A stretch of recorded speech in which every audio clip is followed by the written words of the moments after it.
अस्सलाम वालेकुम, hello and welcome.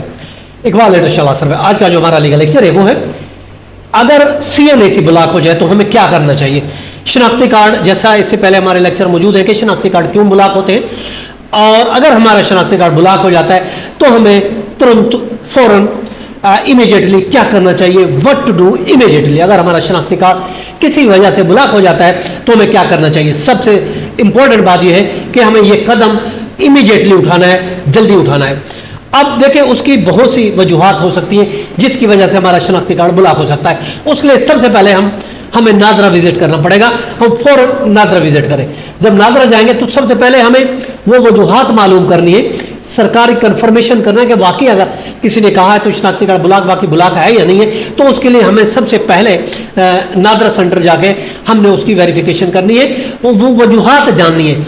आपने नादरा सेंटर जाएं, NRC जाएं या किसी भी आप सेंटर चले जाएं, वहां जाके ये मालूम करें कि रीजंस क्या है, क्योंकि जब शनाख्ती कार्ड ब्लॉक होगा उसके ब्लॉक के अंदर रीजंस लिखी होंगी। तो सबसे पहले जाके हमने वो फौरन ही वजूहात मालूम करनी है।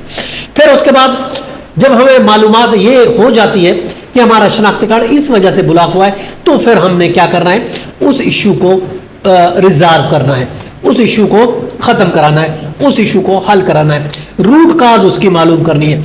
अब नादरा की हिदायत उसके मुताबिक जब हमने देखा, मालूम किया, तो उसमें पता चलेगा कि क्या हमारा शनाख्ती कार्ड कर्जा की वजह से किसी बैंक कोर्ट के ने ऑर्डर किया है, या कोई फैमिली केस, कोई एग्जीक्यूशन केस, कोई फैमिली सिविल केस, या फिर कोई क्रिमिनल केस है, या किसी एजेंसी की ऑर्डर पर हुआ है, या फिर वेरिफिकेशन पर्पस पर हुआ है, या फिर कोई केस कोर्ट। ये मुख्तलिफ वजूहात हो सकती है हमारे शनाख्ती कार्ड। तो सबसे पहले हमने वो रिजॉल्व करनी है, वो इशू को, उसका रूट काज क्या है। अब उसके बाद हमने सबसे पहले कांटेक्ट करना है रिक्वेस्टिंग एजेंसी। उस एजेंसी से जब हमें पता चल गया ये शनाख्ती कार्ड ब्लॉक हुआ है, अब किसकी वजह से ब्लॉक हुआ है, जिस इदारे की वजह से, वो FIA था, वो FBR था, वो कोर्ट थी, वो एजेंसी थी, जो भी चीज थी, तो जब हमें रूट काज पता चल गए, मालूम हो गया तो किसने कराया, तो अब हम उस इदारे के पास जाएंगे कि आपने कोर्ट में जाएंगे, बैंक में जाएंगे, FIA में जाएंगे, क्लियरेंस का है, कोई NOC जो भी है, तो उसके पास जाएंगे, भाई हमारा शनाख्ती कार्ड आपने ब्लॉक करवाया, आपकी डायरेक्शन पर हमारा शनाख्ती कार्ड ब्लॉक हुआ है, तो उसके लिए हमें क्या क्या करना होगा। तो वो आपको बताएंगे कि आप ऐसा करें, इस तरीके से करें, आपका शनाख्ती कार्ड अनब्लॉक हो जाएगा। और उसके बाद हमने वो शनाख्ती कार्ड ब्लॉक करवाना है। याद रखें, आपने इसमें डिले नहीं करना, do not delay, get unblock immediately.